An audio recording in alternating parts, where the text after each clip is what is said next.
What would happen if all the bees in the world went extinct?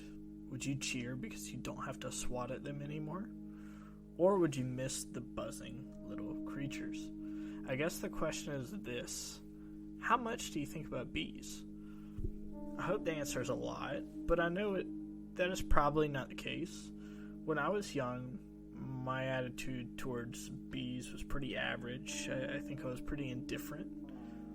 I wasn't scared of all bees, but I did have a fear of yellow jackets. When I was little, I got stung 9 times by yellow jackets, but little did I know that yellow jackets aren't the same things as bees. They're actually wasps.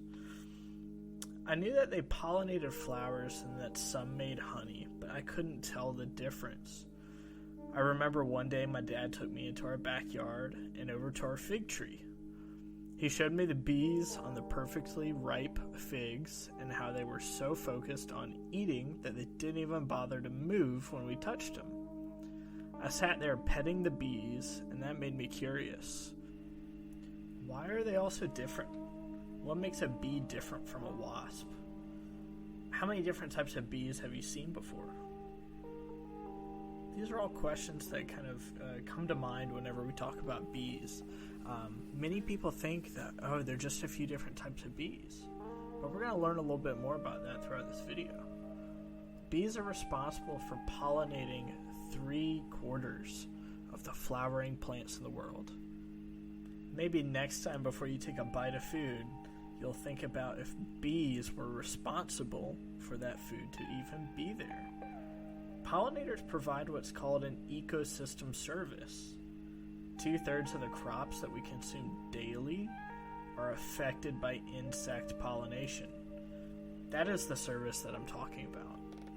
Insect pollination is estimated to be worth more than $100 billion annually. Some experts even estimate that it's higher than that. Now, when I talk about bees, I'm not just talking about honeybees. There are over 20,000 species of bees in the world. Typically, the only bee that we think of is the honeybee. Honeybees were actually brought to North America by the European settlers. So these honeybees have not even evolved alongside our native plants here in the United States. Let's talk a little bit about evolution. Bees diverged from wasps through evolution around 100 million years ago. Created using Powtoon.